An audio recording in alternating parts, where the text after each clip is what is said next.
भाई लोगों, इंडिया ने टॉस नहीं जीता, श्रीलंका ने टॉस जीता और पहले इंडिया को कहा कि तुम पहले बैटिंग कर लो। कौन कौन मानता है ये डिसीजन, इंडिया वालों हमें मारो, ये एक ऐसा डिसीजन था श्रीलंका का। मैं यहां एक सलाह दे दूं, इंडिया को कभी भी पहले टॉस जीत के बैटिंग नहीं देनी।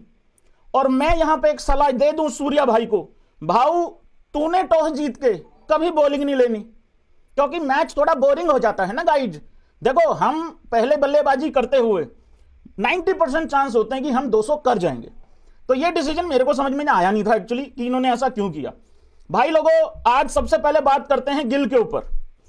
देखो गिल कप्तान बना जिम्बाब्वे में, बहुत ही खराब इंटेंट, बहुत ही खराब थिंकिंग के साथ वो लड़का खेला वहां पे, बहुत क्रिटिसिज्म हुआ। अच्छा ये लगा कि हमने क्रिटिसिज्म तो जो किया सबने, लेकिन उसने भी ये चीज मानी।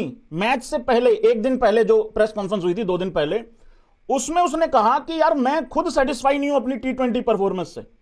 तो ये बहुत अच्छी बात है शुभमन गिल की कि उसने माना। कल हमने रात को बात करी थी, भाई गलती मानने वाला ही गलती सुधार सकता है, जिसको गलती ही नहीं पता वो घंटा सुधारेगा।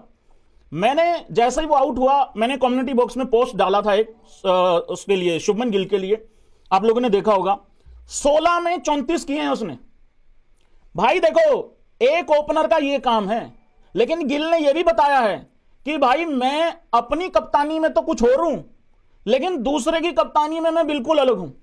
आता हूं भाई, आता हूं, जस्टिस भी मांगेंगे, संजू के लिए भी जस्टिस मांगेंगे।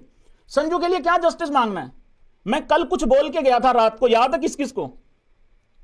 मेरे को तो पता था भाई, मैं तो हैरान ही नहीं हूं, जो हैरान है वो नादान है इसका मतलब। तो भाई शुभमन गिल का ये इंटेंट किस किस भाई को ओके लगा, एक बार ही बता दो। नियत, ये वाली नियत चाहिए भाई।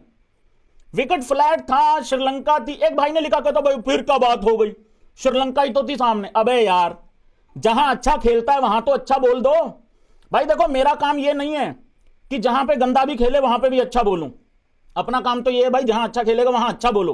पर उनका क्या करूं जो अच्छा खेलने के बावजूद भी कहते हैं कौन सा बड़ा तीर मार दिया। यार 16 में 34 किए हैं। अब आप मेरे को खुद बताओ, वो दिन दूर है। देखो इसकी कोई गारंटी नहीं है तुम 15वें ओवर तक जाओगे कि नहीं जाओगे, ठीक है। एक ओपनर का यही फर्ज है कि यार मैं 10 बॉले खेलूं, 5 खेलूं, 12 खेलूं, लेकिन मैंने 200 के स्ट्राइक रेट से टांग के रखना है। 200 की सोचोगे तब 160-70 खेलोगे। हालांकि वो 212 के स्ट्राइक रेट से खेल के गया है, बहुत अच्छा इंटेंट है। इस इंटेंट से तुम खुद बताओ भाइयों, एग्री करते हो? इस इंटेंट से अगर वो और 15 बॉले खेल जाता, मुझे नहीं पता पावर प्ले के बाद वो स्लो होता या क्या होता, वो आगे की आगे देखेंगे। और एक और है इसमें चीज, अगर वो 15 बॉले और खेल जाता इसी इंटेंट से, तो ये तो तय था कि वो कम से कम 70, 72, 75 के आसपास बना देता।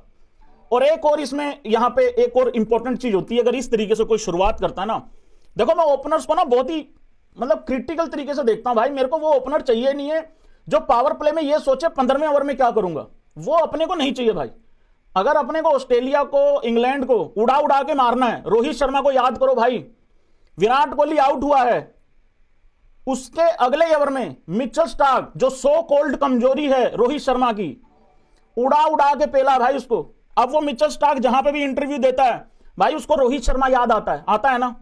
तो ये वाला इंपैक्ट चाहिए होता है, ये वाला इफेक्ट चाहिए होता है।